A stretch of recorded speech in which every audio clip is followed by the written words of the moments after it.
할렐루야. 할렐루야. 우리 옆에 계신 분들과 함께 인사 나눌까요? 오늘 참 잘 오셨습니다. 다시 한번 인사 나눌까요? 하늘 복 많이 받으세요. 계속 뉴스를 듣고 있지만 좀 우리의 마음을 힘들게 하는 그런 뉴스가 계속 나옵니다. 그러나 우리 사상교회 식구님들이 지금까지 잘 해주셨는데 교회에서 드리는 공지나 안내에 따라서 여러분들이 잘 함께 움직여 주시면 별 걱정 없이 우리가 예배 드리고 또 기도에도 모일 수 있을 것 같습니다. 오늘 함께 기쁘게 찬양 드리고 싶은데 저도 부르기가 좀 힘든 찬양곡입니다. 근데 왜 굳이 하는가? 2주 뒤에 우리 중동부가 수련회를 계획하고 있는데 금요 기도회를 우리 중동부 팀이 인도를 하게 될 거예요.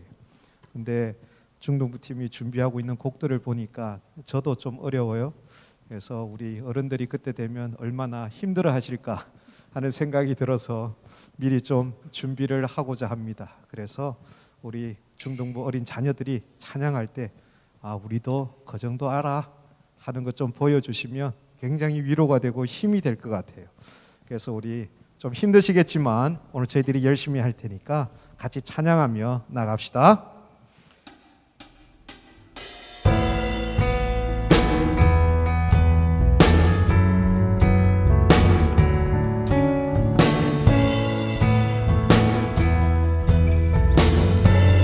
주 이름 찬양,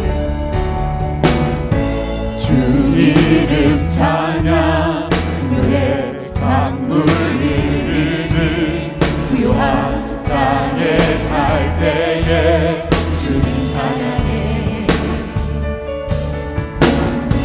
주 이름 찬양, 거친 광야와 같은 인생길 걸어갈 때도 주님 찬양해. 우리 다시 한번 주 이름 찬양, 주 이름 찬양, 금요의 강물 흐르는 부요한 땅에 살 때에 주님 찬양해.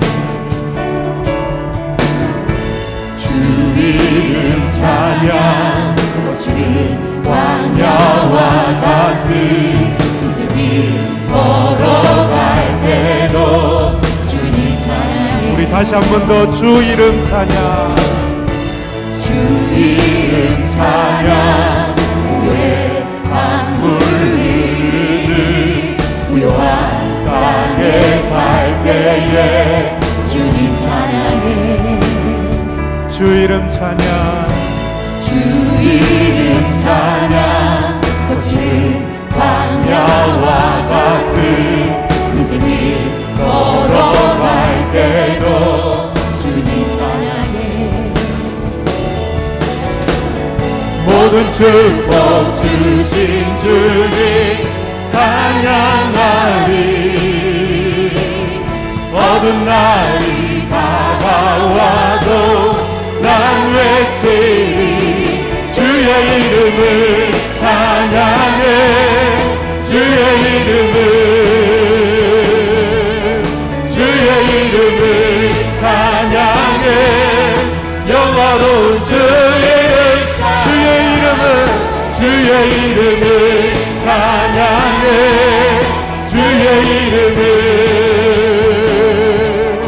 주의 이름을 찬양해.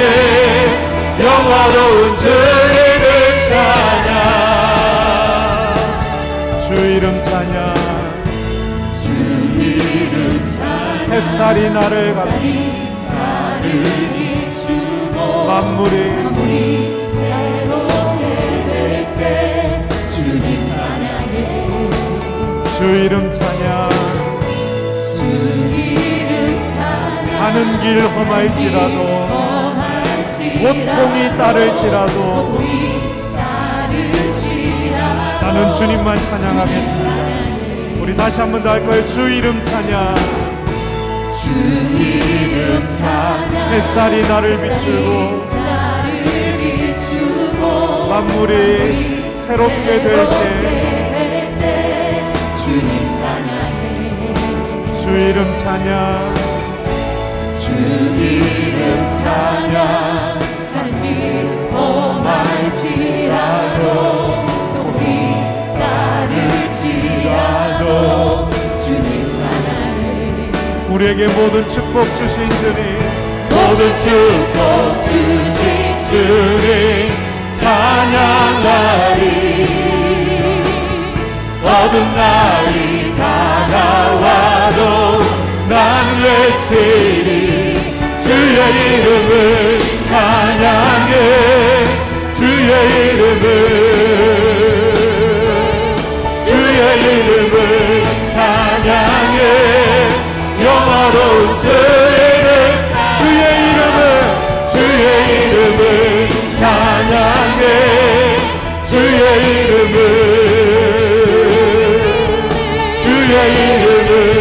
찬양해. 영화로운 주의 이름을 찬양해.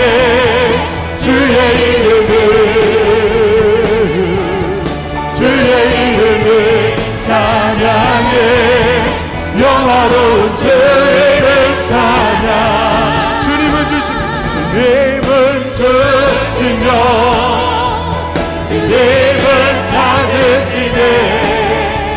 내 맘에 하는 말 주 찬양하. 주님은 주시며 주님은 찾으시네.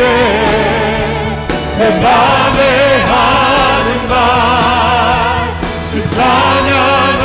주님은 주시며 주님은 찾으시네. 내 맘에 하는 말 주 사랑. 주님은 주시며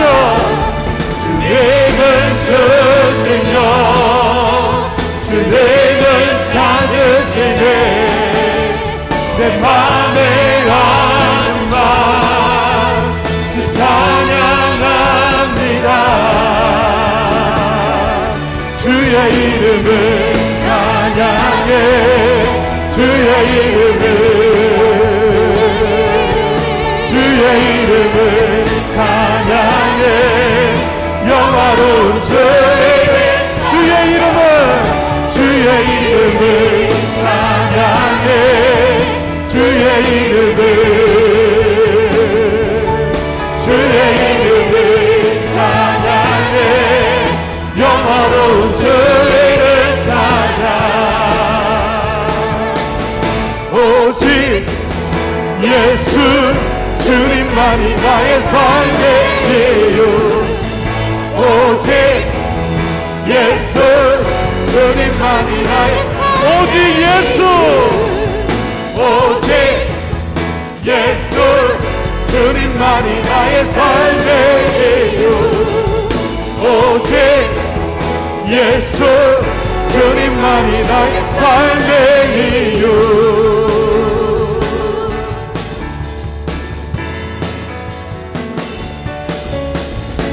주 앞에 나 엎드려 주와 간절히 원해.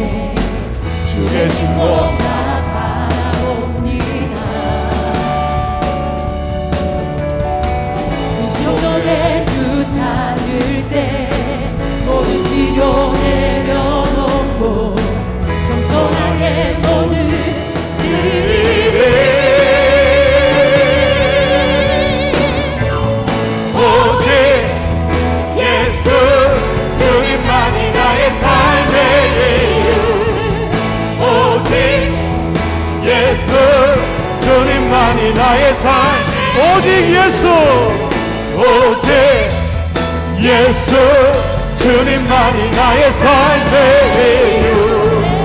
오직 예수 주님만이 나의 삶의 이유.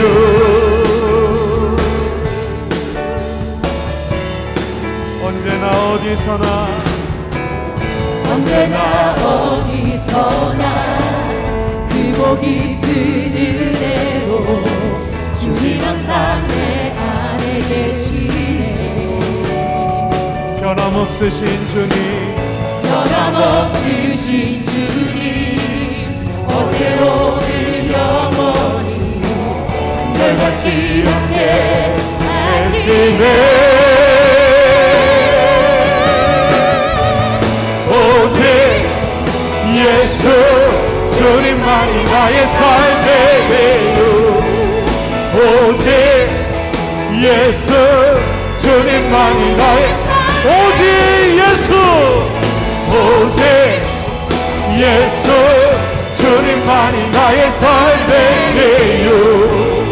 오직 예수 주님만이 나의 삶의 주님은 길과 진리 생명.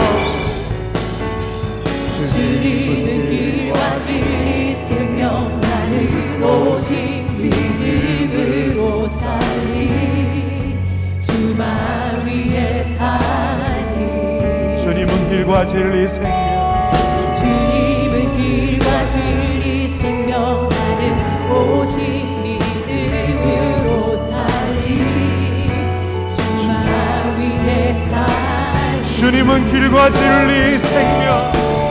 주님은 길과 진리 생명 나는 오직 믿음으로 살리 주만 위해 살리. 주님은 길과 진리 생명. 주님은 길과 진리 생명 나는 오직 믿음으로 살리 주만 위해 살리.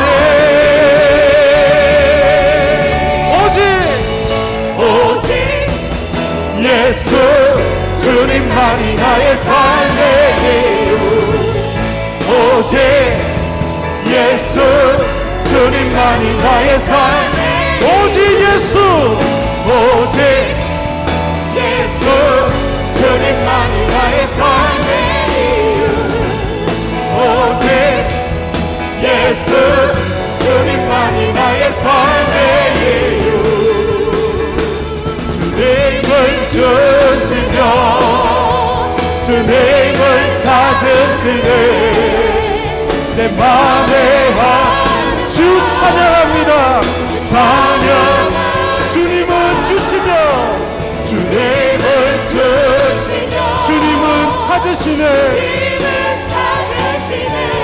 내 안에 하는 말 주 찬양합니다. 주의 이름을 찬양해. 주의 이름을 찬양해. 영화로운 주의 이름을 찬양해.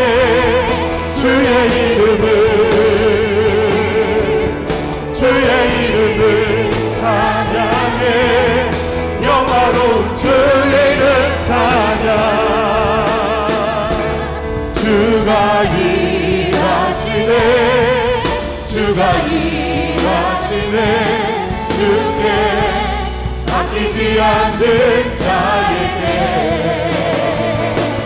주가 일하시네 주가 일하시네 신뢰하며 걷는 자에게 주가 일하시네 주가 일하시네 주가 일하시네 주께 아끼지 않는 자에게 주가 일하시네 주가 일하시네 신뢰하며 걷는 자에게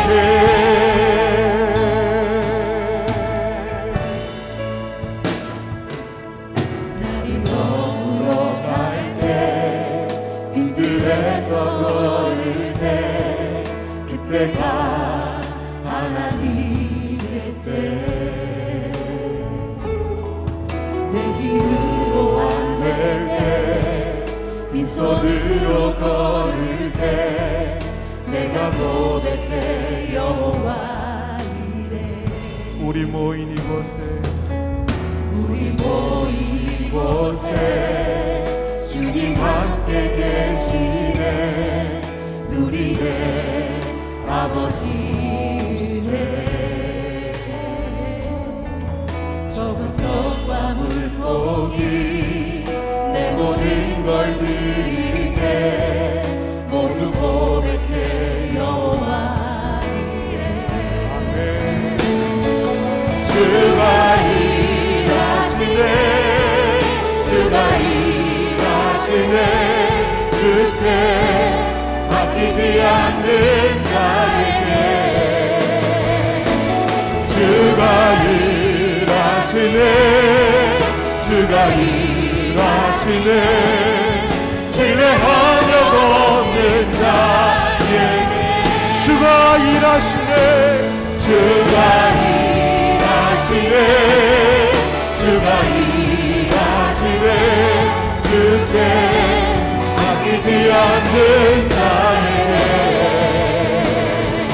주가 일하시네, 주가 일하시네. 신뢰하며 걷는 자에게 한없는 주님의 은혜, 한없는 주님의 은혜. 온 세상 위에 넘치리라. 말할 수 없는 주 영광 온 땅 위에 충만합니다. 주님만이 이르리오니 모든 그를 따라갑니다. 그 날에 우리를 이루시 주는 완전합니다. 한없는 주님의 은혜, 한없는 주님의 은혜. 온 세상 위에 넘칩니다. 말할 수 없는 주 영광 온 땅 위에 충만합니다. 주님만 믿으리오니 우리 그 길 따라갑니다.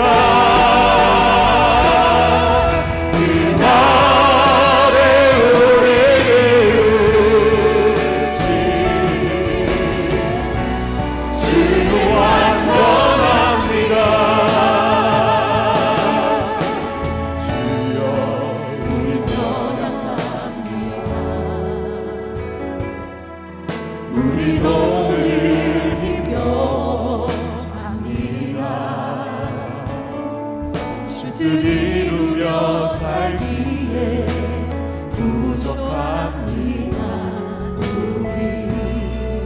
우린 연약합니다. 주여 우린 넘어집니다. 오늘 하루 또 실수합니다. 주의 긍휼을 구하는 죄인입니다. 우리 주만 바라봅니다. 하나님 주님의 은혜 온 세상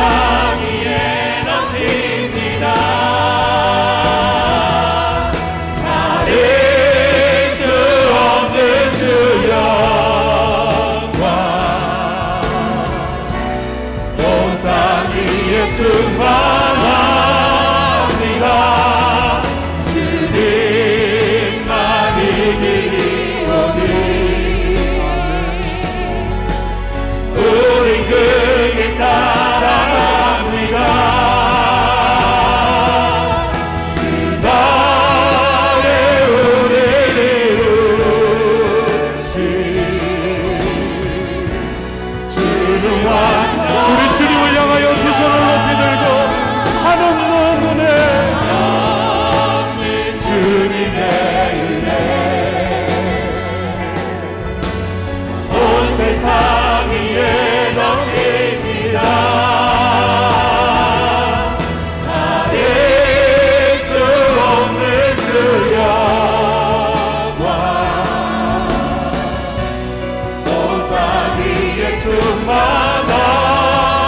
나갑니다. 주님만 이기오니 우린 그 길 따라갑니다. 그날의 우리를 이루시 주는 완전합니다. 그날의 우리 이루시 그날의 우리를 이루시 주는 완전합니다. 주는 완전합니다. 주는 완전합니다.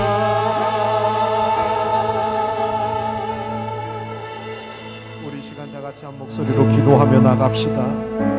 오늘도 우리 가운데 오셔서 주님이 일하실 것들을 고백한 대로 하나님 여전히 우리를 위하여 일하고 계심을 믿으며 연약하지만 힘겨워하지만 부족하지만 때로는 넘어지고 실패하지만 오늘도 주님을 바라보며 주님 앞에 나아가오니 사모하며 나가는 한 영혼 한 영혼에게 한없는 주님의 은혜를 내려주시옵소서. 넘치는 주의 사랑을 부어주시옵소서. 나온 모든 영혼들마다 부어주시는 그 은혜와 사랑을 받으며 하나님 만나는 이 밤 되도록 성령님 역사하여 달라고 우리 다 같이 주님 부르며 함께 기도하겠습니다. 주여 아버지 하나님 감사합니다. 오늘도 주님의 은혜를 구하며 부족하지만 연약하지만 힘겨워하지만 오늘도 하나님의 긍휼을 구하며 주님 앞에 나아갑니다. 아버지 하나님 지금도 여전히 살아계셔서 우리 삶에 역사하시는 그 주님, 지금도 여전히 일하고 계시는 그 주님을 믿으며 주를 구하며 나아가오니 아버지 하나님 이밤 우리 모두에게 임하여 주시고 한없는 하나님의 은혜와 자비와 우리 가운데 충만하게 부어주셔서 사모하며 구하며 나가는 모든 영혼들마다 이 밤도 하나님을 만나는 은혜의 밤이 되게 하시고 우리를 만나시고 사랑하시고 하나님을 경험하는 이 밤 되도록 오 성령 하나님 오셔서 역사하여 주시옵소서.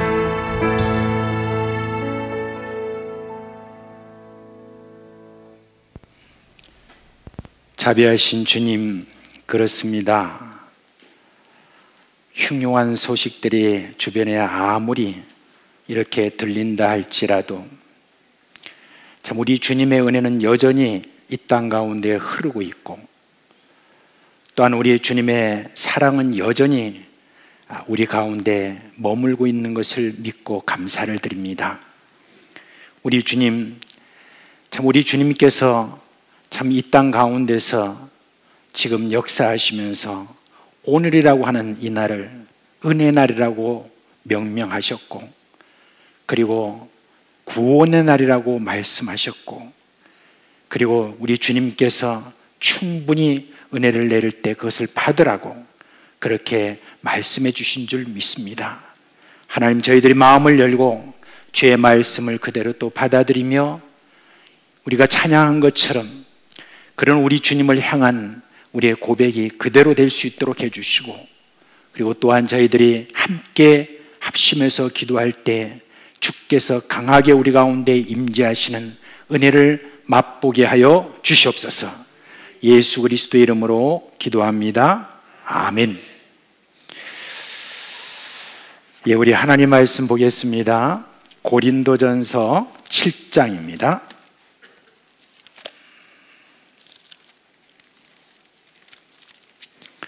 7장 8절로 24절까지 말씀입니다. 고린도전서 7장 8절로 24절 말씀까지입니다.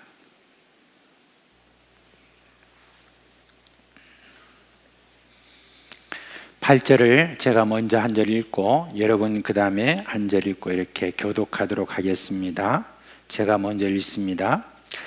내가 결혼하지 아니한 자들과 과부들에게 이르노니 나와 같이 그냥 지내는 것이 좋으니라.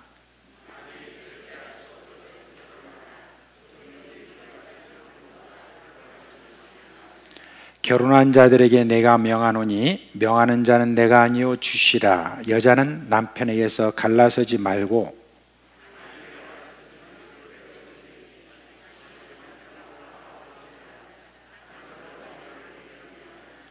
그 나머지 사람들에게 내가 말하노니 이는 주의 명령이 아니라 만일 어떤 형제에게 믿지 아니하는 아내가 있어 남편과 함께 살기를 좋아하거든 그를 버리지 말며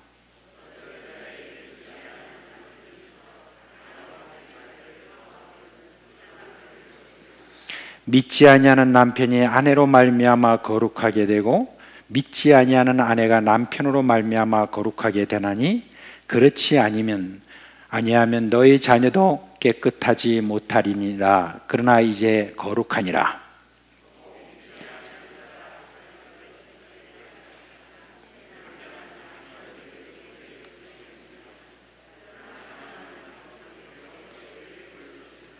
아내 된 자여 네가 남편을 구원할는지 어찌할 수 있으며 남편 된 자여 네가 네 아내를 구원할는지 어찌할 수 있으리요.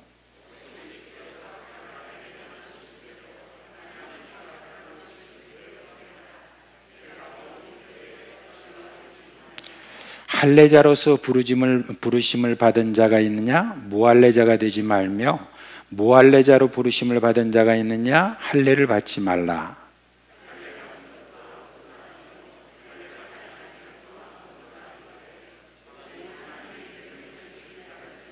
각 사람은 부르심을 받은 그 부르심 그대로 지내라.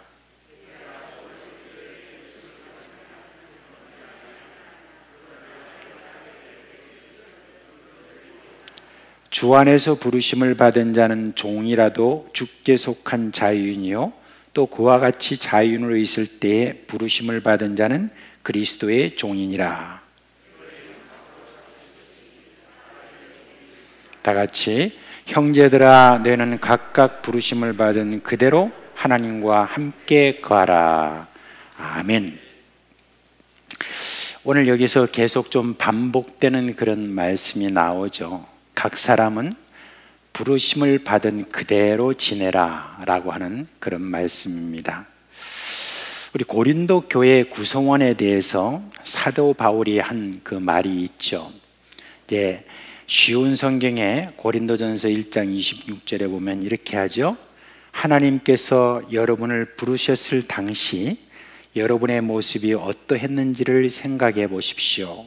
세상의 표준으로 볼 때 지혜 있는 사람이 많지 않았고 권력 있는 사람도 많지 않았으며 가문 좋은 사람도 많지 않았습니다 라고 그렇게 했습니다. 물론 그 당시 고린도 교회에 귀족 신분을 가진 그런 사람도 있을 수 있겠고 또 부자도 있겠고 권세 있는 사람도 있겠지만 대부분은 노예의 신분이나 그리고 일반 농민 신분 등 사회적으로 별로 알아주지 않았던 그런 분이라는 것을 우리가 알 수가 있습니다. 근데 이제 이분들이 예수를 믿고 나니까 이전에 몰랐던 것을 알게 되었어요. 야, 사람은 다 똑같구나. 평생 노예로 천한 직업으로 사는 것이 운명은 아니구나. 나도 저들처럼 대접받으면서 살 수 있는 가능성이 있구나 라고 그렇게 생각을 하게 되었습니다. 말하자면 인간의 존엄성에 대한 자각이 저들에게 생기게 된 것이죠. 즉 눈이 떠진 겁니다. 그래서 이제는 사회에서 어떤 신분 상승을 향한 그런 의지가 그 안에서 생기게 되었던 것입니다. 이런 현상은 복음이 들어가는 어느 곳이나 마찬가지인 것 같습니다. 기독교의 복음이 들어가는 곳마다 여러분 거기에 의식이 이렇게 깨어난 것을 볼 수 있습니다. 우리나라에 처음 복음이 들어왔을 때도 그래요. 가난하고 천한 위치에 있던 분들이 예수를 믿고 나니까 의식 수준이 높아졌어요. 이제 말하는 거나 행동하는 거나 이 모든 것에 대해서도 이전하고는 좀 다르게 절제를 하고 그리고 말의 내용도 상당히 많이 달라지고 여느 사대부 못지않은 그런 기계도 그 안에 생기게 되었습니다. 무엇보다도 이제는 신분 상승에 대한 그러한 의지가 높아졌습니다. 그러나 지금까지 살아왔던 그런 삶의 위치가 있었기 때문에 좀채 신분 상승을 할 수 있는 그런 기회가 없었어요. 그러자 자손들에 대해서는 평생 종살이나 소장농이나 백정이나 첩살이로 살지 않고 높은 자리로 갈 수 있도록 힘을 다해서 지원해가지고 많은 그리스도인의 자녀들이 신분 상승을 할 수 있었던 것을 우리가 알 수가 있습니다. 저도 한 선교지에서 한 27년간 이렇게 지내면서 그 짧은 시간 안에도 이런 어떤 모습들을 보게 되었습니다. 예수 믿고 난 다음에 그 집안이 달라지는데 특히 자손들의 신분 상승이 이렇게 되는 것을 보게 되었습니다. 여러분, 여기 있는 고린도 교회 성도들 역시 마찬가지였어요. 종으로 있던 그런 사람들은 좀 자유인이 되고 싶었고, 과부로 있던 이들은 결혼으로 신분이 상승되기를 원했던 것입니다. 그런데 바울은 이런 이들의 그 바람에 찬물을 끼얹듯이 뭐라고 말하냐, 있던 그대로 지내라 라고 그렇게 지금 당부하고 있는 모습을 볼 수가 있습니다. 여러분, 그 과부로 지낸다는 것, 그 당시에 참 가난하고 힘없는 그런 자로 여겨졌습니다. 여인으로서 스스로 어떤 일을 할 수 있다는 것, 그런 것은 사회 분위기에 별로 없었습니다. 있다고 한다면 어떤 것이 있었느냐, 매춘하는 그와 같은 정도였습니다. 여러분, 지금도 이슬람 지역이라고 하는 그런 나라들에 가보면 이런 모습을 우리가 좀 볼 수가 있는데, 제가 처음에 터키에 갔을 때입니다. 근데 터키에 갔을 때 참 놀랐어요. 내가 중앙아시아에도 이슬람 국가라고 사람들이 말하고 있지만은 그래도 중앙아시아는 없던 그런 모습이 거기에 터키에 보이는 거예요. 어떤 것이었냐면은 길거리에서 장사하는 사람들 있잖아요. 장사하는 사람들 중에 여자가 없는 거예요. 상점에 가도 여자가 없는 거예요. 다 남자들이 물건을 파는 어떤 그런 광경을 보게 되었습니다. 그리고 식당에 갔는데, 식당에 가서 종업원들도 여자가 하나도 없어요. 다 남자인 것을 그렇게 볼 수가 있었습니다. 그리고 또 무슨 회사에 제가 물었습니다. 선교사님한테, 그 회사에서는 어떻게 여자들이 일합니까? 그러니까 거의 일하는 경우가 없대요, 회사에서도. 그리고 비서부터 시작해서 우리나라 같으면 여러 여자들이 하는 그런 모든 일도 다 남자가 하는 어떤 그런 일이기 때문에 여자가 일할 그런 공간이 별로 없습니다. 여자들이 하는 일이라는 게 뭐냐? 거기서 교사, 어느 정도 이렇게 티오를 줘가지고 거기서 교사를 한다든지, 아니면 정부에 있는 그 일 중에서도 이제 체면상, 나라의 체면상 그렇게 몇 자리를 딱 여자한테 준다든지, 그렇기 때문에 여자들이 일할 공간이 그렇게 없어가지고 그냥 여자들은 그냥 집안에 있으면서 그냥 집안일만 돌아보라 하는 게 이슬람 지역에서 지금도 그렇게 하고 있습니다. 그러니까 지금도 그런데 그때 당시는 어떻겠습니까? 여러분, 과부로서 산다는 것은 그야말로 그거는 가난과 일치하는 그런 것이었습니다. 그래서 궁핍에서 벗어나고, 그리고 사회적으로도 좀 사람들에게 좀 인정받을 수 있는 것은 뭐냐, 과부들은 어떻게 하든지 새 남편을, 좋은 남편을 만나는 것, 그것이 그들에게 있어서는 큰 소원이었던 것입니다. 그러나 그 사회에서는 재혼을 한다는 거, 여러분, 그렇게 쉽지가 않았습니다. 그리고 사회적으로도 많이 부정적이었기 때문에 그런 어떤 일들을 여자 입으로서 함부로 그렇게 말할 수가 없었던 것이죠. 그런 소원이 있어도. 그런데 이제 예수를 믿고 나니까 이제 그런 어떤 사회적인 눈초리 뭐 이런 것들 별로 그렇게 볼 필요가 없다고 하는 그런 의식이 이렇게 여자들 가운데 생기면서 이런 과부들은 어떻게 하든지 또 좀 새로운 남편을 만나는 것, 그것이 좀 궁핍에서도 벗어나고, 그리고 또 자기의 사회적인 어떤 지위도 높일 수 있는 그런 기회가 된다라고 그렇게 생각을 하게 된 거예요. 그런데 바울은 뭐라고 하느냐, 그냥 과부로 지내라 그렇게 이야기를 합니다. 근데 한 가지 단서는 달죠.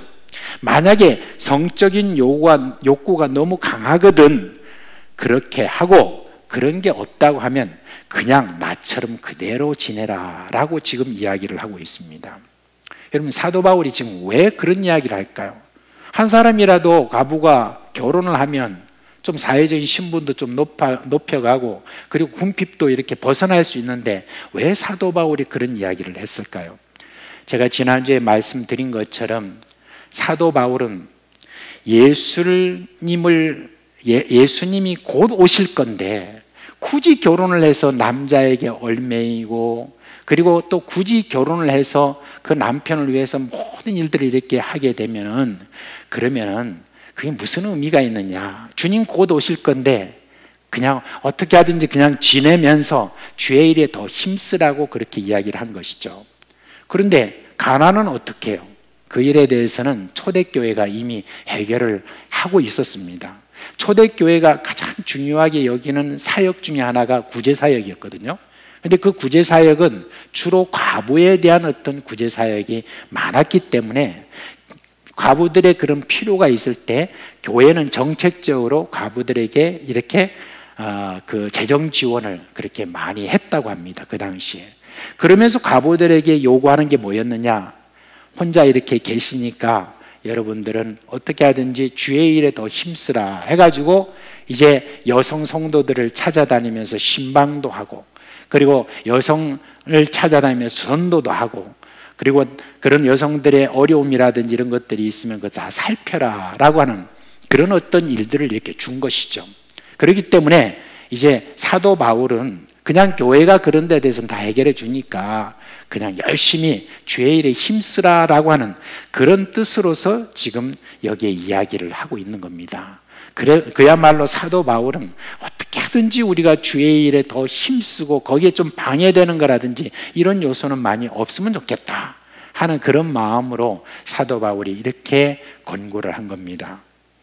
이걸 오늘날에 우리가 적용을 한다라고 하면은 좀 여러모로 어렵죠. 지금 환경이 좀 다르지 않습니까?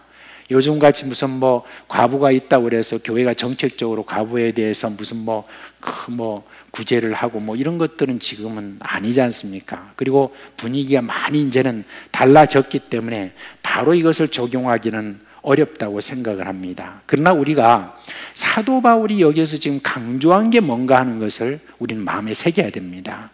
재혼을 하든 결혼을 하든 어떻게 하든지 주의 일에 힘쓰는 것 거기에 좀 집중해라 하는 것을 사도 바울이 이야기를 하는 겁니다. 그 다음에 사도 바울은 믿지 않는 남편, 아내에 대한 그런 의견입니다. 이제 고린도 교회 복음이 들어오고 난 다음에 짱 믿음이 많이 생기게 되었죠. 예수 믿기 전에 결혼한 사람들은 혼자 믿고 살았기 때문에 믿지 않는 남편이나 아내 때문에 늘 불편한 마음을 가지고 있었습니다. 그래서 그들 가운데는 내가 그냥 남편하고 좀 헤어졌으면, 아내하고 헤어졌으면 하는 그런 마음을 가지고 있었습니다. 그런데 사도 바울은 이 모든 일에 대해서 분명하게 말하죠. 이것은 자신의 생각이 아니라 하나님의 뜻이다, 그렇게 이야기를 하고 있습니다. 그러면서 남편은 아내에게서 갈라지지 말고 아내는 남편에게서 갈라서서는 안 된다 라고 이렇게 이야기합니다. 이거는 결혼에 대한 하나님의 뜻을 말하는데, 비록 예수를 믿지 않을 때 너희들이 결혼했다 할지라도 그 결혼에 대해서 소중히 여기고 그것은 하나님께서 짝지어 주신 것이라고 하는 것을 믿어라 라고 하는 뜻으로서 지금 여기에 지금 이야기를 하고 있습니다. 물론 한 가지 단서는 있습니다. 믿지 않는 상대방이 먼저 헤어지자 라고 이렇게 말을 하면 헤어지라, 그렇게 이야기를 합니다. 예수 믿는 자가 먼저 그런 말을 해서는 안 된다는 그 이야기를 지금 하고 있는 것이죠. 근데 이유는 이렇게 말합니다. 예수 믿지 않는 남편이 예수 믿는 아내 때문에 거룩하게 되는 일이 생기기 때문이다, 그렇게 말하죠. 여기서 거룩하게 된다는 건 뭘 말하죠? 형제가 된다, 그런 뜻입니다. 즉 예수를 믿게 된다는 그런 뜻입니다. 상대방이 헤어지자라고 이렇게 말을 하면 헤어져도 되지만 그렇다고 바로 헤어지면 안 된다는 것을 지금 사실은 또다시 이렇게 이야기를 하는 겁니다. 비록 그들이 헤어지자라고 그렇게 한다 할지라도 좀 참고 견디면 그 뒤에 계속 말씀이 나옵니다. 너희 때문에 남편이 구원을 받을 수 있을지 어떻게 알겠으며 너희 때문에 또 아내가 구원받을 수 있을지 어떻게 알겠느냐라고 그렇게 이야기를 하는 것이죠. 여기서도 이제 마찬가지로 이제 사도 바울은 말합니다. 결혼한 분들은 상대방이 아직 예수를 믿지 않는다고 해서 그렇게 해서 어려움이 있다고 해서 결혼한 신분에서 이혼한 신분으로 가는 것은 옳지 못하다라고 이렇게 하면서 어려움이 있어도 부름받은 그 위치 그대로 지내라 그렇게 이야기를 합니다. 제가 예수를 처음 믿을 때가 70년대 중반인데 이 교회에 보면은 남편이 믿지 않는 분들이 참 많이 있었죠. 그 남편들이 허구한 날 술 먹고 살림 때려 부수고 그리고 막 그렇게 할 때 참 예배당에 나와서 눈물로 그렇게 기도하던 그런 분들이 꽤 있었습니다. 그리고 심지어 이혼하자고 했던 남편의 이 폭언 그리고 폭행 그런 것을 온몸으로 다 견디면서 그렇게 지내왔을 때 그 다음에 자녀들과 함께 또 꿋꿋하게 교회를 다녔던 그런 분들이 나중에는 제대로 이렇게 온 가정이 복음화되는 그런 모습들을 볼 수 있습니다. 지금은 돌아가신 한 권사님이 계십니다. 근데 권사님이 이야기를 저에게만 한 것이 아니라 아마 여기 계신 분들 중에서 그 이야기를 들으신 분이 있을 것이다 생각이 듭니다. 어느 날 이분이 이제 예수를 안 믿는 남편하고 이렇게 살다가 예수를 믿고 난 다음에 그 다음에 이제 교회를 다니는데 그렇게 남편이 많이 반대를 했대요. 그렇게 해서 늘 폭언하고 때로는 폭행하고 그렇게 했는데 어느 날 교회 딱 갔다 오니까 남편이 방 안에다 술상을 딱 쳐놓고 이미 몇 병은 더 마셔가지고 완전히 술이 거나하게 취한 상태에서 또 이 소주병을 까면서 이런 이야기를 하는 거예요. 너 오늘 죽을래? 아니면 예수 안 믿을래? 그렇게 한 거예요. 뭐라고 대답을 하겠습니까? 지금까지 이렇게 살아오면서. 그래서 그냥 그 앞에서 가만히 있으니까 막 더 길길이 날뛰면서 막 그냥 이것저것 때려 부수다가 나중에는 그냥 젓가락을 들어가지고 머리를 탁 찍은 거예요. 그래가지고 여기서 분수처럼 피가 막 나와가지고 바로 이제 응급실로 실려가고 막 병원에 이렇게 입원하게 되었는데 근데 그 일이 있고 난 다음에 남편의 태도가 뭔가 좀 달라진 거예요. 남편이 뭐 어떻게 좀 무서워했는지 두려워했는지 몰라도 그 다음부터 이 남편이 좀 이렇게 좀 미안한 마음을 이렇게 조금씩 갖기 시작하더니 드디어 이제 남편이 아내의 말을 듣고 교회를 나오게 된 거예요. 그래가지고 예수를 믿게 된 그런 이야기가 있었습니다. 우리 교회에 그런 일이 있었습니다. 여러분, 근데 그 당시에 이런 간증들은 수도 없이 많았습니다. 이런 분들을 통해서 자손들이 여러분 잘 되는 것을 볼 수 있고 남편까지 예수를 믿게 한 그런 용사들, 믿음의 용사들이 여러분 그 당시에 얼마나 많은 줄 모릅니다. 아마 여기 지금 계신 분 중에서도 그런 분이 계실 줄 압니다. 이제 지금은 상황이 또 많이 달라진 것 같아요. 옛날은 남편이 안 믿어가지고 그렇게 고생했는데 요즘은 아내가 안 믿어가지고 그래가지고 고생하는 그런 분이 있다고 제가 들었습니다. 여러분, 그러나 우리가 예수를 믿지 않았을 때 그때 결혼한 그 결혼도 소중하게 여기고 결코 이혼하지 마라. 이게 사실 지금 사도 바울이 원래 말하는 그런 이야기입니다. 어떤 분들은 이 말씀을 뚝 들고 와가지고 보세요, 남편이 이혼하자고 그러면 이혼하라고 그랬잖아요. 그렇게 하면서 나 이혼하고 싶어요. 그런 분이 있었어요. 그때 제가 그 말씀의 진리를 제가 이렇게 그때 가르치면서 사도 바울이 지금 뭐라고 했느냐 그 뒷이야기도 알아야 된다. 그렇게 하면서 제가 설명해 주던 그런 것이 기억이 납니다. 어떻게 하든지 꿋꿋하게 지금 그대로 지내면서 하나님의 은혜를 믿고 결국은 하나님께서 내 남편을, 내 아내를 돌아오게 하실 것이다 라고 하는 어떤 그 마음을 딱 가지고 그리고 하나님 앞에 그렇게 인내하며 기도하고 그러면 좋은 날을 볼 것이다. 그게 지금 사도 바울이 말하는 것입니다. 그 말씀을 그대로 믿고 뭘 어떤 유혹이 온다, 이혼하고자 싶은 어떤 그런 유혹이 온다, 그럴 때 절대 거기에 넘어가지 말아야 될 것입니다. 자, 그 다음에 여러분, 제가 한 가지 더 말씀을 드리고 싶은 것은, 여기 뭐 할례자, 무할례자 이렇게 나오긴 하지만 뒤에 보면 종들에 대해서도 이야기를 합니다. 종들을 보고 뭐라고 하느냐, 그대로 지내라 라고 그렇게 말합니다. 바울은 종의 위치에 있는 이들에 대해서 이렇게 말합니다. 만약에 자유민이 되는 그런 기회를 얻게 되면 그렇게 하지만 억지로 자유민이 되려고 하지 마라. 그냥 종 그대로 지내라. 그걸 지금 사도 바울이 이야기를 합니다.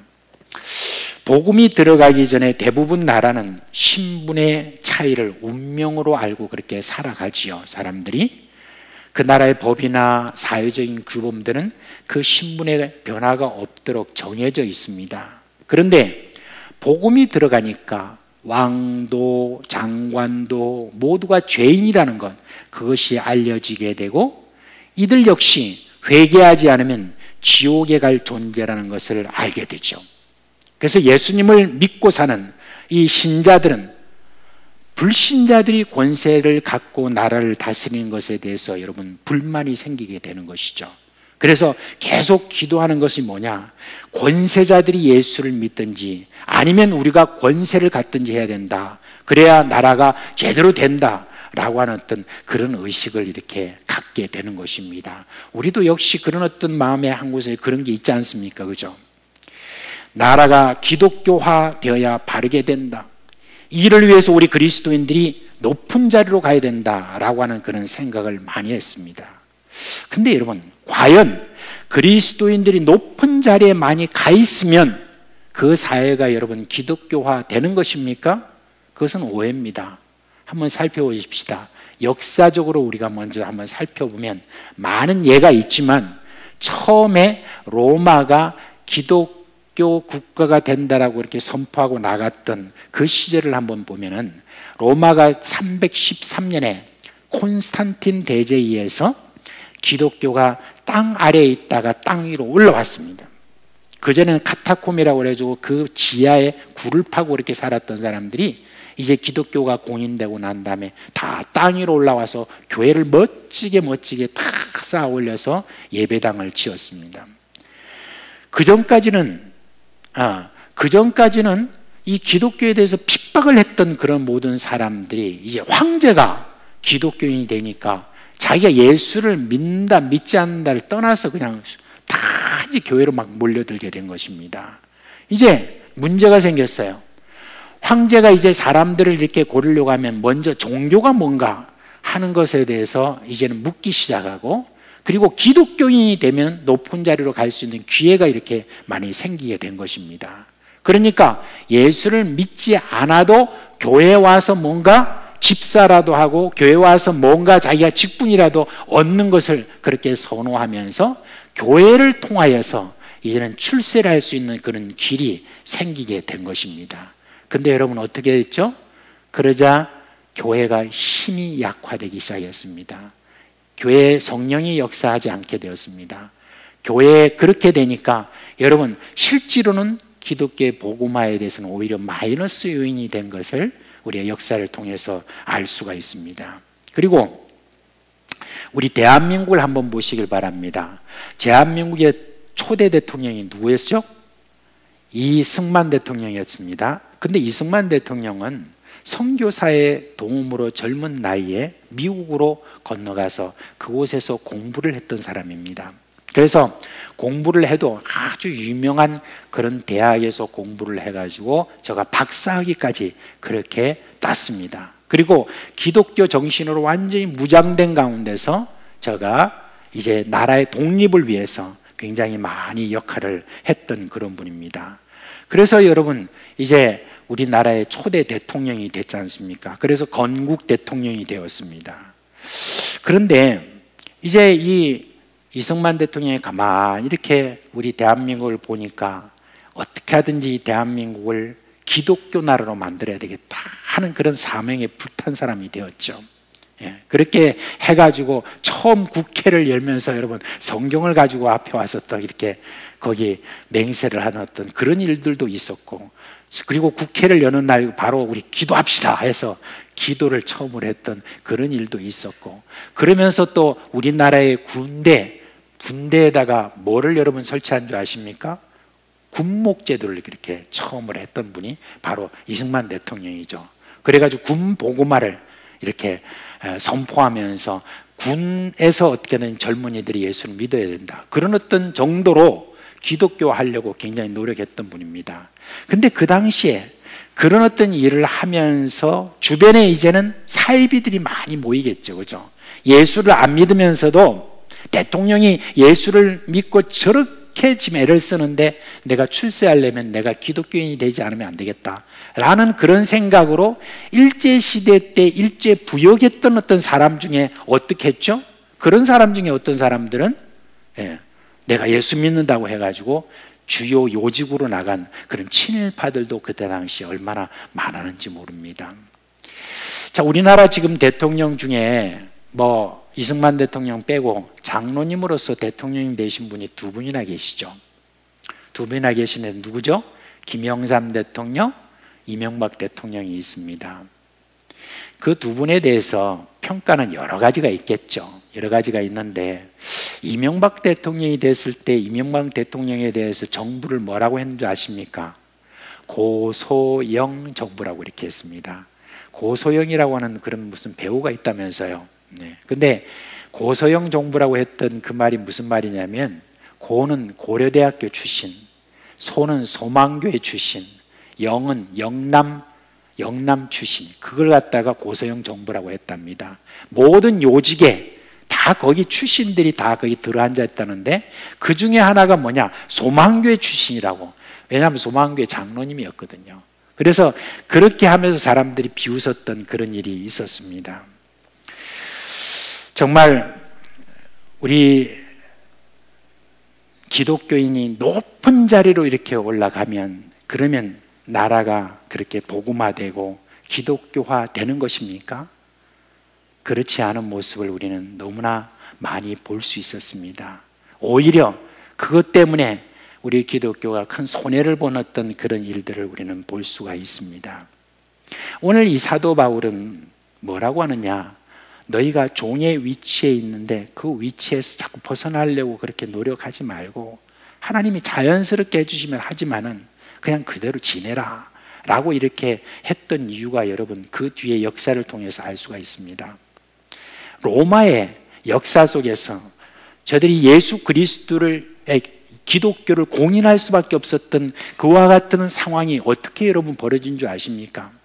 노예의 신분에 있었던 그런 모든 사람들이 예수 그리스도를 믿고 난 다음에 계속해서 저희들이 하는 행동이나 모든 것들이 다 달라진 것을 보면서, 귀족이나 그런 어떤 귀족의 만화님이나 이런 사람들이 그것을 보면서 어떻게 이렇게 됐냐라고 궁금증도 생기고, 이렇게 하면서 서서히 그들 안에 이 복음이 그렇게 전해져 가지고 결국은 그런 귀족들 가운데서도 많은 사람들이 예수를 믿게 되니까, 거기에 결국은 못 견뎌서 결국은 여러분 이 기독교가 사실은 공인이 된 그런 역사적인 사실도 있습니다. 노예 신분이 있다고 해서 여러분 그 노예가 그 사회에 결코 영향을 미치지 못한다고 하는 것은 그런 세속적인 그런 생각인 것입니다. 혹시 여러분은 들으셨는지 모르겠어요. 희한한 그런 선교 방법이 하나 있는데, 필리핀의 그리스도인 자매들이 고안하는 그런 선교 방법입니다. 여러분 그 아랍에미레이트라고 많이 들어보셨죠? 아랍에미레이트의 그 수도는 아부다비인데, 여러분 근데 더 유명한 도시가 있죠. 그 유명한 도시가 뭔지 아십니까? 두바이라고 하는 도시입니다. 근데 두바이라고 하는 도시가 이게 얼마나 여러분 많이 이렇게 변했는지 몰라요. 지금 뭐 모습 보면 엄청납니다. 그렇게 된 도시인데, 이 두바이라고 하는 곳에는 좀 이렇게 아랍의 그 아주 율법적인 그런 강한 그 샤리아법이라고 하는 그 법에 의해서 이렇게 다 다스려지는 어떤 그런 곳이라기보다는 좀 자유가 좀 많은 그런 곳입니다. 그래서 기독교 신앙을 가진 사람들은 좀 제한된 곳이지만 그곳에서 예배를 드릴 수 있고 하는 어떤 그 정도를 자유를 주는 그런 곳이기 때문에 두바이는 더 많이 이렇게 발전할 수 있었던 나라입니다. 곳입니다. 근데 이 두바이라고 하는 곳에는 이제 많은 인력이 필요하잖아요. 근데 아랍 사람으로서는 도무지 감당할 수도 없고 자기들은 어떤 이 일을 할 수가 없는 거예요. 그러니까 바깥에서 노동하는 사람들은 주로 인도에서 많이 남자들을 이렇게 구해가지고 이런 사람들을 이제 일시키고 여자들을 또 뭐냐면 집안의 가정부로서 또 아이들 돌봐주는 사람으로서 그렇게 해가지고 많이 이렇게 고용을 하는 거예요. 근데 여자들은 주로 어디서 얻었냐? 다 필리핀에서 이제 많이 얻게 되었습니다. 근데 이 필리핀 그 여자들이 이제 두바이 가서 이렇게 가정부로 이렇게 일을 하면서 그러면서 어떤 한 그리스도인 자매가 그곳에서 일을 하면서 이런 거를 하나 느끼게 된 거예요. 정말 이 가정에 들어오니까 뭔가 선교의 기회가 생겼다는 걸 알게 된 거예요. 가정에 들어와 가지고 자기가 그리스도인으로서 참된 그리스도인으로서 거기에서 살면서 전심을 다해서 다 이렇게 돌봐주고 그렇게 이제 하니까 있는 그 부인들 있잖아요. 부인들 가운데서 어떤 사람들은 이제 가정에 그 다 문제들이 있잖아요. 그런 문제를 바로 이 참 종처럼 있는 이 가정부와 함께 그런 깊은 이야기까지 서서히 나누면서 그러면서 이 안에 있는 평안과 기쁨과 그리스도의 복음을 서서히 그들에게 전해주는 그런 기회가 생기고 그 다음에 아이들을 이렇게 맡겼는데 이 어린아이들에 대해서 이렇게 돌봐주면서 이 아이에게 찬송을 불러주고 그리고 때로는 하나님 말씀도 암송한 것을 이렇게 들려주고 이렇게 하면서 아이들 안에 알게 모르게 복음이 서서히 이렇게 들어가게 된 거예요. 그렇게 되면서 이 아이가 조금씩 이렇게 자라잖아요. 자라게 되면 이제 이 가정부에 대해서 더 가깝게 이렇게 느껴지면서 나중에는 꿈도 이렇게 생겨가지고 그래가지고 어디를 가게 되냐면 이제는 유학을 간다라고 해가지고 미국으로 간 거예요. 미국으로 가가지고 그곳에서 교회를 다니면서 그곳에서 자매를 만나가지고 결혼을 하고 그곳에서 계속해서 살면서 신앙을 유지해 나가면서 고향에 있는 분들에게 복음을 전하는 이와 같은 일이 이제 조금씩 생기게 된 거예요. 그래서 그걸 경험한 이 필리핀 자매가 필리핀에 와가지고 여러 어떤 자매들을 모아가지고 그 자매들에게 이렇게 이야기를 한 거예요. 이런 선교의 기회가 생겼다. 그러니까 그 이야기를 들은 그 자매들 중에 대학을 나오고 엘리트와 같은 그런 자매들도 이 사명 하나 가지고 저희들이 두바이로 가게 된 거예요. 가정부로 가가지고 거기 가서 이제 가정부로 들어갔는데 특별히 영어를 이렇게 잘하니까 얼마나 그 주인들이 좋아했겠어요. 그래가지고 영어를 이제 가르치는 선생으로도 그렇게 고용을 하고 그렇게 하면서 필리핀의 그리스도인 자매들이 두바이에서 일으킨 놀라운 일들을 많이 저희들이 듣게 됐어요. 그래서 사실은 이게 확 퍼지게 말을 해서는 안 되는 그런 이야기예요. 왜냐하면 두바이에서 그런 이야기를 들으면 어떻게 저희들이 반응하겠어요. 그래서 우리가 선교사들은 다 그 정보를 그렇게 가지고 있는데 그런 일들이 이렇게 일어나게 된 거예요. 그런 걸 보면 여러분 선교의 기회, 전도의 기회, 주의 일을 하는 어떤 그런 기회가 높은 자리에 있다고 여러분 더 많은 기회가 생기는 것이 아니라는 것, 그걸 우리가 여기서 알 수가 있는 것입니다. 사도 바울이 강조하는 게 바로 이겁니다. 어떤 위치에 있는가 그것이 중요한 것이 아니라 그 위치에서 어떤 자세로 내가 살아가느냐, 그게 여러분 중요하다는 것입니다. 과부든 믿지 않는 짱믿음의 환경이든 종류의 위치이든 그 위치에서 여러분 벗어나려고 하지 말고 그 위치에서 하나님의 일을 어떻게 할 것인가 그것을 생각해라. 이게 바로 사도 바울이 지금 이야기를 하는 것입니다. 그래서 어떤 사회적인 신분 상승을 위한 그런 노력이 아니라 그 위치에서 최선을 다해서 하나님의 뜻을 수행하도록 노력해야 된다. 그걸 지금 사도 바울이 이야기를 하는 겁니다. 여러분, 우리가 예수를 믿고 난 다음에 우리에게 어떤 유혹들이 이렇게 또 많이 올 수도 있습니다. 나뿐만 아니라 우리의 자녀들도 어떻게 하든지 사회적인 그런 신분이 좀 상승이 되면 훨씬 더 주님의 일을 더 잘할 것인데 라고 하는 그런 여러분 혹시 생각을 가지고 있다면 그 생각은 여러분 세속적이라는 것을 아시길 바랍니다.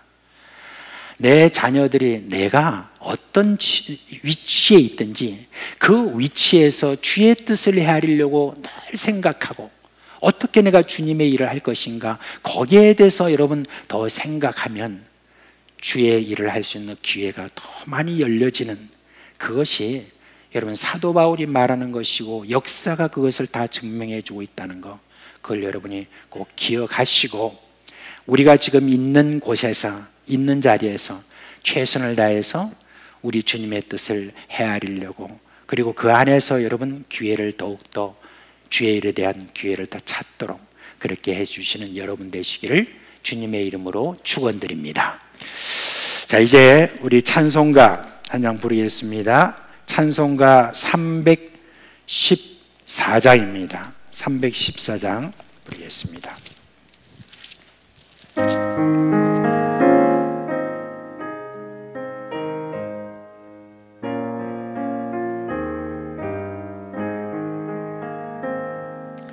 내 구주 예수를 더욱 사랑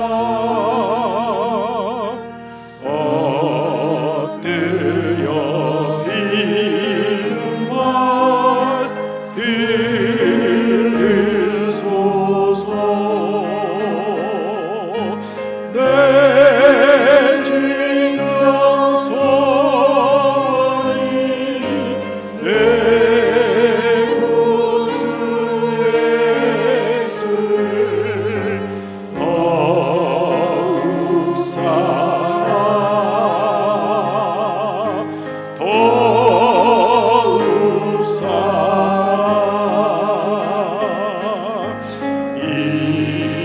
이전에 세상과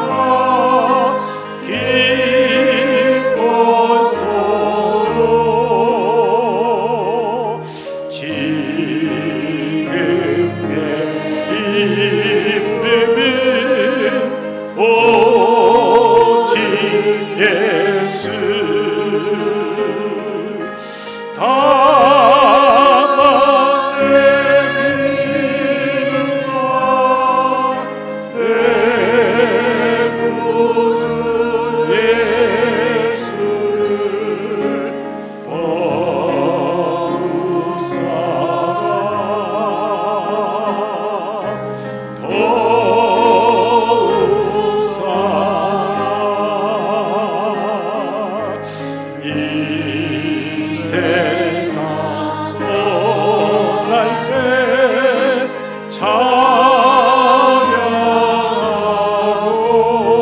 찬양하고 숨질 때 하는 말 이곳일세 다만 내 믿음과 내 구주 예수를 더욱 사랑 더욱 사랑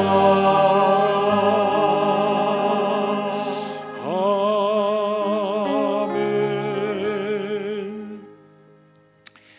예, 이제 좀 오늘부터 좀 당분간 저희들이 좀 기도회를 이렇게 해나가면서 좀 너무 이렇게 거슬러서 저희들이 그렇게 해서는 안 되겠다라고 이렇게 지금 생각을 해서 우리가 좀 주여하고 같이 이렇게 기도할 때 뭐 그렇게 큰 소리로 이렇게 좀 하지 말 것을 그렇게 이제 저희들이 함께 또 좀 이야기를 했습니다. 그래서 오늘 저희가 함께 기도할 때 우리가 평소처럼 너무 이렇게 크게 이렇게 하기보다는 우리가 주여라고 이렇게 해도 주님 들으실 거다 생각을 하고 이 시간에 우리 같이 한번 좀 기도하겠습니다. 여러분, 우리 하나님께서 참 우리에게 지금은 구원의 날이고 지금은 은혜의 날이고 지금은 복된 날이라고 오늘 하루도 주셨고 또 이렇게 우리가 순간순간 이렇게 주셨는데, 우리가 참 주의 일들에 대해서 우리가 더욱더 마음을 더 써서 그렇게 해서 한 사람이라도 더 예수 믿고 구원받는 그 일이 우리 가정에서 생기고 우리 친척 가운데서 생기고 우리 주변 이웃 가운데서 생기는 그런 은혜가 있기를, 그렇게 우리가 함께 좀 기도합시다. 그동안에 우리가 좀 흐트러진 그런 마음이 있다고 한다면은, 그리고 핑계를 대는 마음이 있다고 하면 그거 다 우리가 다 하나님 앞에 회개하고 다시 우리가 이런 상황 가운데서도 우리 주의 복음을 우리가 주변에 더 전파하는 저희들이 되기를 바라는 그 마음으로, 그렇게 우리 같이 한번 주여 한번 부르고 기도합시다. 주여, 오늘로 우리 주님 저희를 사랑하시고 복되게 해주시는 것 참으로 감사를 드립니다. 하나님이여, 오늘날 우리 주님께서 저희들 가운데 행해주신 그런 놀라운 은혜의 역사 가운데서 특별히 저희들이 주님의 어떤 위치에 있든 간에 그 위치에서 주님까지 역사하셨던 그 역사를 기억합니다. 한 사람으로 말미암아 그 집안이 예수 그리스도를 믿게 되는 그런 일들이 얼마나 많이 있었습니까?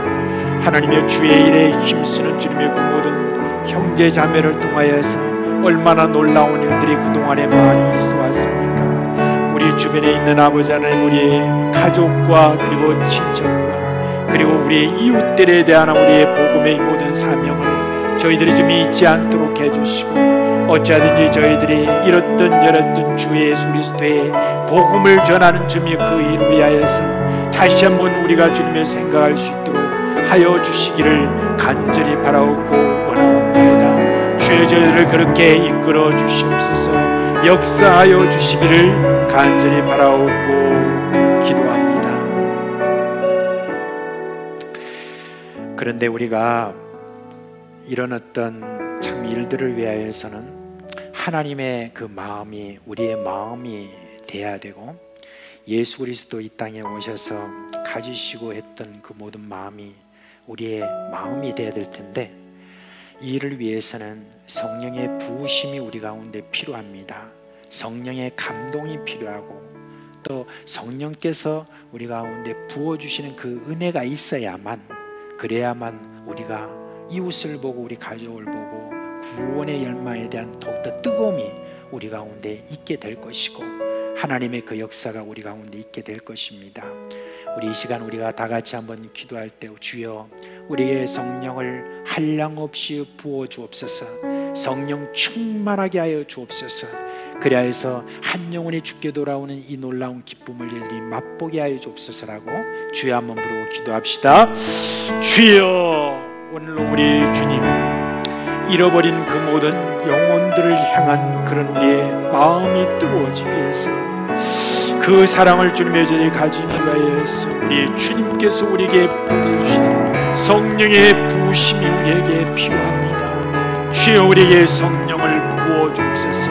역사하여 주시옵소서. 주의 성령으로 감동받게 하여 주시고 성령 충만하게 해주시기를 간절히 바라고 원합니다. 그래서 아버지의 마음이 내 마음이 되게 하여 주옵시고, 그리고 주님의 아버지의 그 모든 눈길이 가는 곳에 저희들의 눈길도 갈 수 있는 그런 은혜를 주시기를 원하오니, 아버지 하나님이여, 우리 가운데 성령의 충만함을 부어주시기를 간절히 빌고 원하옵나이다.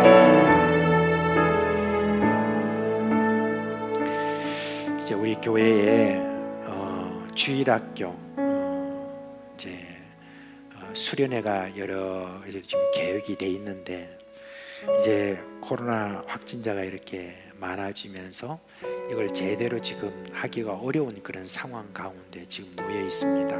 이것 때문에 우리 교육자들과 또 모든 교사들이 많이 애태우고 있습니다. 근데 우리 하나님께서 우리에게 허락해 주신 그런 어떤 또 다른 기회로 그렇게 저희들이 만들기 위해서는 우리가 우리가 함께 기도했으면 좋겠습니다. 하나님, 이번에 수련회 계획은 다 해놨는데, 다 대면으로 우리가 할 것을 예상하고 해놨는데 지금 이런 상황에 있습니다. 주님, 어쩌면 좋을까요? 주님께서 길을 가르쳐 주시고 지혜를 주시고 또 이 모든 것들을 통하여서 우리가 주님을 인격적으로 만나기를 원했는데, 우리 아이들이 그러기를 원했는데, 이 일이 우리가 대면이 아닌 어떤 길로 또 우리가 해야 될지 주님께서 이 일들에서 우리를 인도해 달라고 우리 다 같이 주여 한번 부르고 기도합시다. 주여, 오늘도 참 저희들에게서 답답한 일이 생겼습니다. 우리 자녀들을 위하여서 여름 성장학교를 저희들이 함께 하기를 원하는데 그 일이 제대로 주님의 우리 가운데 대면으로 할 수 없는 그런 상황들이 지금 우리 가운데 벌어지고 있습니다. 이 일을 아버지 하나님 어떻게 하면 좋습니까? 주님이여, 이 모든 수련회와 또한 성령학교를 통하여서 우리의 자녀들이 인격적으로 주님을 만나기를 원했는데, 하나님 아버지, 이렇게 될 때는 효과가 주님이여 저희들이 많이 없어지고 어떻게 주님의 지금 그래야 될지 주님의 저희들은 지금 모르고 있는데, 하나님 아버지, 일들에서 주님께서 친히 인도해 주시기를 간절히 바라옵건합니다. 인도해 주셔서 선한 길로 주님이 우리를 주님이 인도해 주시고 우리 자녀들의 주님이여 참된 주님의 그런 성령학교와 그리고 수련회가 될 수 있도록 우리 하나님 역사해 주시기를 간절히 바라옵고 기도합니다.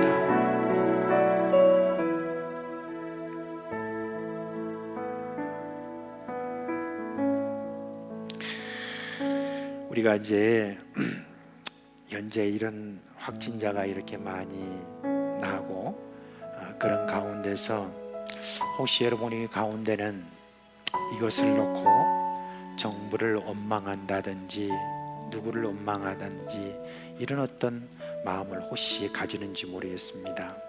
근데 저는 분명히 믿는 것은 하나님이 지금도 섭리하고 계신다는 겁니다.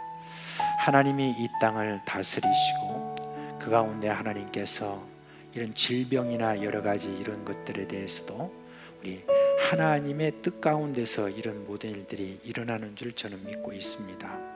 과연 하나님의 뜻은 무엇일까? 그렇게 고민하고 우리가 그동안 해왔는데 아마 저뿐만 아니라 우리 식구들 모두가 다 아마 머리로는 다 이해를 하고 있지 않을까? 하나님께서 우리에게 원하시는 것이 무엇일까? 만약에 그런 재앙이 일어나면은 성경에 있는 말씀대로 내 백성이라 일컫는 너희들이 참된 마음으로 하나님께 돌아와서 회개하고 그 옷을 찢지 말고 그 마음을 찢고 그렇게 회개하게 되면 내가 이 모든 것들에 대해서 내가 돌이키고 그리고 바르게 해줄 것이다 라고 하는 하나님의 약속이 있지 않습니까? 그 말씀 그대로 우리가 머리는 아는데 근데 이것이 참된 회개로 이렇게 나가지 못하는 거, 여러분 이게 참 답답한 노릇입니다. 근데 우리가 이런 어떤 답답함을 우리 하나님 앞에 좀 호소했으면 좋겠습니다. 하나님, 참된 회개로 좀 뭔가 좀 나가기를 원합니다. 하나님, 먼저 내 자신이 좀 그렇게 참된 회개로 나가기를 원하오니 주여 나를 인도해 주시옵소서. 지금까지 내 삶에 있어서 하나님의 뜻이 아닌 그 길을 지금 걸어가면서도 그걸 갖다가 내가 제대로 해결을 하지 못하는 그런 마음이 내게 그대로 있다고 한다면 여러분 이것을 지금 이 사태가 언제까지 갈 줄 압니까? 하나님 속히 이 모든 재앙이 물러가는 어떤 그것을 위해서라도 우리가 정말 참된 회개로 나가는 그 일이 우리 사상교회부터 먼저 좀 시작됐으면 좋겠습니다. 나부터 시작됐으면 좋겠습니다 라는 그 마음으로 우리가 이 시간 함께 주여라고 기도하고 그렇게 나아가겠습니다. 주여, 오늘도 우리 주님 이 땅의 주님이여 지금 계속해서 오랫동안 코로나 사태가 계속 진행되는 이것이 주님 왜 그런가 하는 것에 대해서 저희들이 참으로 주님의 마음을 모여서 알아보고 또 하는 것이 저희들이 주님의 분명히 머리로 다 이해가 되고 어떻게 하든지 이 가운데 우리가 회개로 나가야 되겠다는 마음이 있는데 미스바 주님의 그런 회개로 나가야 될 것 같은 그런 마음이 드는데 하나님 아버지 저희들이 주님의 제대로 그렇게 나아갈 수 없는 이것이 주님의 우리에게 더욱더 답답한 주님의 마음을 가지게 됩니다. 우리가 소리를 질러보기도 하고 이렇게 저렇게 노력도 해보기도 하지만 아버지 하나님의 저희 안에 있는 주님이 모든 주님의 마음에 회의에 주님이 나가는 그 모든 일들을 제대로 주님이 감당하지 못하는 저희들을 주님이 용서하여 주시옵소서. 이 시간 우리 하나님을 대면하는 주님의 은혜가 있게 해주옵시고, 하나님의 어미한 주님의 그런 은혜 가운데서 저희들이 한번 다시 한번 주님이 새롭게 하나님을 주님 향하여서 우리의 죄악을 주님이 회개하고 우리의 허물과 주님의 죄를 주님 앞에 나 주께서 주님이 우리를 사해 주시고 새롭게 해주시는 그 은혜를 주님의 저희들이 바라보기를 간절히 바라옵고 원하옵나이다. 주여 저희들을 용서하여 주옵소서. 이런 데 대해서 주님의 저희들이 우리 주님 앞에 온전히 나아가지 못한 저희들을 용서하여 주옵시고, 이 세상의 아버지 하나님의 받은 모든 사명을 주님의 잊지 않도록 주여 역사해 주시기를 간절히 바라옵고 원합니다. 여러분, 우리 하나님께서 우리 대한민국에 베푸신 참 은혜가 많습니다. 어떻게 이렇게 짧은 시간 안에 이렇게 대한민국에 참 많은 교회가 세워지고 많은 사람이 예수를 믿고 또 믿어도 얼마나 힘있게 그렇게 믿어온 것입니까? 이 땅에 5만여 개의 교회가 세워졌습니다. 그 교회가 세워진 것이 그저 사람의 뜻으로 세워진 것이 아니라 우리 하나님께서 은혜 가운데 처음 출발들은 다 그 하나님의 뜻 가운데서 결심을 하고 결단을 하고 세워진 그와 같은 교회입니다. 우리 주님께서 우리 사랑하는 우리 대한민국에 있는 5만여 교회, 주님 이것을 은혜로 알고 모든 교회가 참으로 이 모든 일들에 대해서 합심하여서 이제는 우리가 기도하고 우리가 하나님 앞에 나아가고 진심으로 참된 마음으로 그렇게 나갈 수 있는 그 교회가 되기 위해서는 우리 모든 식구들이 함께 대한민국에 있는 그 모든 교회들을 위해서 함께 합심하여서 기도하는 것이라 그렇게 생각합니다. 이 시간 우리 다 같이 한번 주여 한번 부르고 우리 대한민국에 있는 이 5만여 교회가 다 같이 참된 마음으로 하나님 앞에 나갈 수 있도록 주여 한번 부르고 기도합시다. 주여, 오늘로 하나님 아버지 그렇습니다. 저희들이 하나님 앞에 주님의 저희들이 나아가려고 합니다.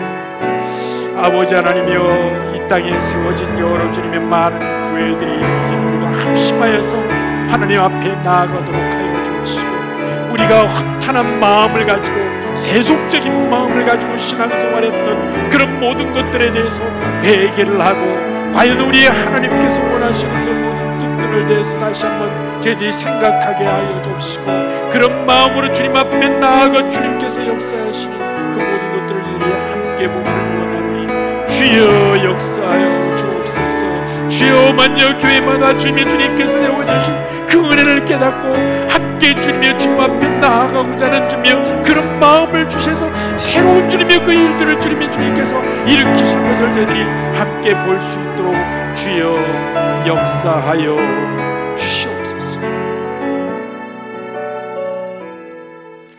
이제 우리 마지막으로 하나 더 기도하겠습니다. 우리 대한민국에서 27,000여 명의 선교사가 세계 5대양 6대주 구석구석 땅끝으로 다 이렇게 많이 나가 있습니다. 얼마나 복된 일입니까? 얼마나 감사한 일입니까? 또 이들을 위해서 우리 대한민국에 있는 교회들이 얼마나 힘을 쓰고 있습니까? 힘써서 이렇게 돕고 있고 다 그런데 그 한 사람 한 사람이 놀라운 어떤 그런 하나님의 은혜를 받고 나간 사람들입니다. 이제 우리가 선교사들을 위해서 좀 기도할 때 좀 더 넓게 우리가 기도합시다. 여러분, 하나님께서 보내신 우리 선교사님들 주님께서 성령 충만하게 해주시고 그곳에서 죄의 복음을 담대히 전파할 수 있는 담대함을 주시고, 그리고 곳곳마다 우리 주님께서 주시는 그런 성령의 놀라운 역사들이 계속해서 일어나기를 원하오니 주여 있는 곳곳마다 주님께서 함께하여 주옵시고 저들에게 주님께서 주의 은혜로 위로해 주시기를 우리가 간절한 마음으로 우리 선교사님들 위해서 주여 한번 부르고 기도합시다. 주여, 오늘도 우리 주님의 사랑 가운데서 우리 대한민국 교회가 큰 복을 받았습니다. 얼마나 놀라운 복입니까? 그 많은 선교사님들이 5대양 6대주 구석구석을 주며 향하여서 나아가서 주의 복음을 저희들이 전파하는 이와 같은 놀라운 일들이 우리에게 있는 것이 얼마나 감사하고 복된 일입니까? 하나님 아버지, 저희들이 함께 주님 앞에 기도하옵기는 나아가 있는 우리 선교사님들 위축되지 않도록 주여 주님께서 저의 성령 충만하게 하여 주시고 담대한 마음으로 주의 복음을, 주여 저희들이 복음을 입술로 전파할 수 있도록 주여 역사하여 주옵시고, 저희들이 주님 앞에 기도하며 은사가 충만하게 하여 주셔서 가는 곳곳마다 우리 주의 능력과 은혜가 계속해서 나타나도록 주여 주님께서 역사해 주시기를 간절히 바라옵고 원하옵나이다. 우리 선교사님들 주여 주님께서 꼭 붙들어 주시고 위로하여 주옵소서. 낙담하지 않도록 하여 주옵소서. 견디면서 그 모든 곳에서 결국은 주님께서 하셨다는 간증이 일어날 때까지 주여 저희들이 주님의 잘 감당할 수 있도록 주여 계속해서 역사해 주시기를 간절히 바라옵고 기도합니다.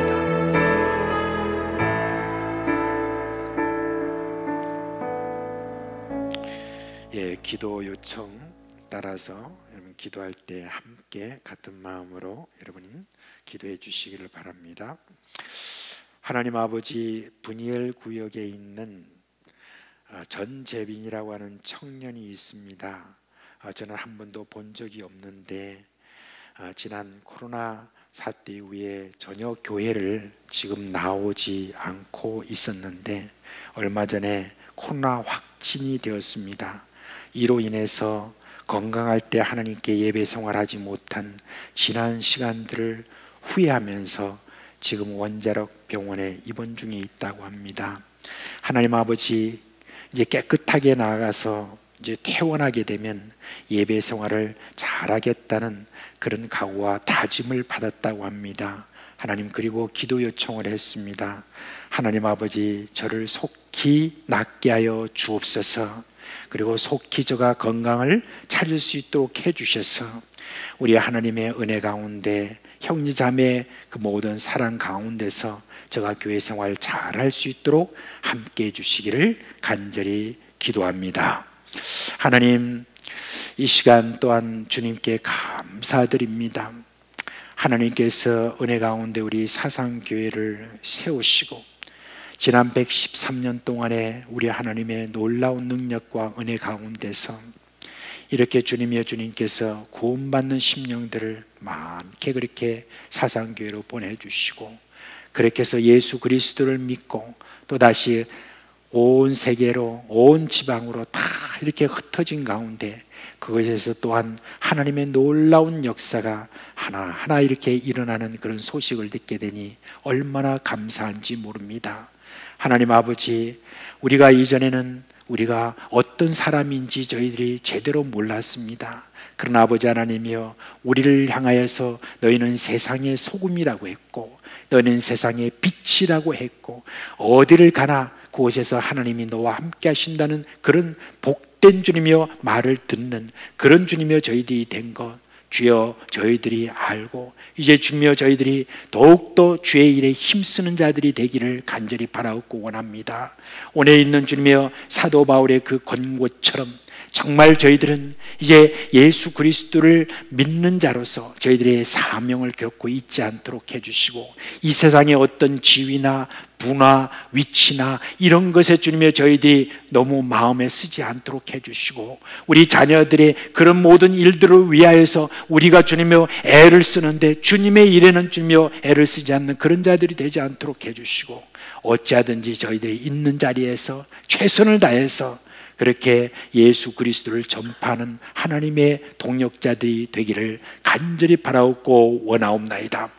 오늘로 하나님 우리 사랑하는 우리 식구들 안에 여러 가지 참 마음에 참 기도 제목을 가지고 지금도 나아가는 분들이 있습니다. 하나님, 지병으로 인해서 참 그 통증이 심해서 지금도 주님의 그 통증으로 인해서 아파하고 힘들어하는 분들이 있습니다. 관절, 그 모든 관절마다 주님 아파가지고 지금 어렵고 힘든 분들이 있습니다. 주의 이 시간 기도하오니 주님께서 고쳐주시옵소서, 깨끗하게 낫게 하여 주시옵소서, 건강을 찾게 하여 주옵소서. 주님, 저희들이 기도합니다. 어떻게 하든지 우리가 건강한 몸으로 우리 주님이 부르시는 날까지 그렇게 주의 일에 힘쓰고 싶사 구하옵사오니 주여 이 기도의 소원을 주님 들어 응답하여 주시옵소서.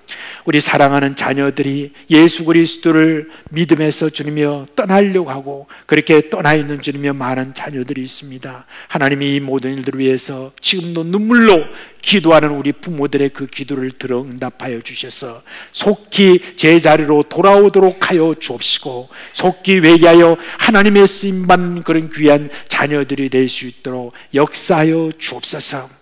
개개인적으로 또한 하나님 앞에 나아가는 것이 있을 것입니다. 재정적으로 지금 너무나 어려운 상태에 있는 분들도 있겠고 어떻게 사업을 이어나갈지 근심 걱정하며 하나님 앞에 나오는 분들도 있을 것입니다. 우리 주님께서 그 모든 일들에 대하여서 하나님 앞에 나아갈 때 시원함을 주시기를 원하며 기도 응답해 주시기를 간절히 바라옵고 기도합니다. 하나님이 이제 또 내일이 되면 토요학교가 우리 가운데 있습니다. 이제 이러한 모든 상황 가운데서 하나 둘 저렇게 같이 저들이 지도하고 이렇게 할 때도 우리 주님께서 역사하여 주시고 우리 토요학교가 열린 그 목적이 있습니다. 한 영혼이라도 더욱더 예수 그리스도를 아는 것이고 그리고 가르치고 배우는 가운데서 이 교회 안에서 그렇게 함으로 말미암아 저들 가운데 그 분위기 속에서 예수님을 믿게 되는 그런 일이며 이런 놀라운 일 또 그 부모들이 또 예수를 믿게 되는 그런 일들을 저희들이 많이 또 기대하고 있습니다. 하나님 아버지 토요학교를 부흥하게 하여 주옵시고 토요학교를 섬기는 우리 선생님들에게도 주님께서 은혜를 더해 주시기를 원하며 이 토요학교가 날마다 주님이여 참 복된 그런 소식이 많이 들려올 수 있도록 함께해 주시기를 간절히 바라옵고 원하옵나이다. 또한 이 토요학교를 통해서 배우는 우리의 다음 세대들이 참 주님께서 참 저희들이 쓰시기에 주님이 합당한 그런 하나님의 귀한 일꾼들로 잘 자랄 수 있도록 함께하여 주시옵소서. 예, 주님 앞에 더욱더 나아가기를 소원하는 사랑하는 우리 종들의 주여 그 마음속에 이제 하늘문을 여시고 주님께서 주신 위로와 은혜가 넘치도록 하여 주시옵소서. 예수 그리스도의 이름으로 기도합니다. 아멘. 우리 주 예수 그리스도의 은혜와 하나님 아버지의 그 크신 사랑과 성령의 위로하시며 참 그 가운데서 일으키시는 그 모든 생명의 역사가 사랑하는 우리 종들의 머리 위에와 가정과 그 생업 위에 영원토록 함께 있을지어다. 아멘.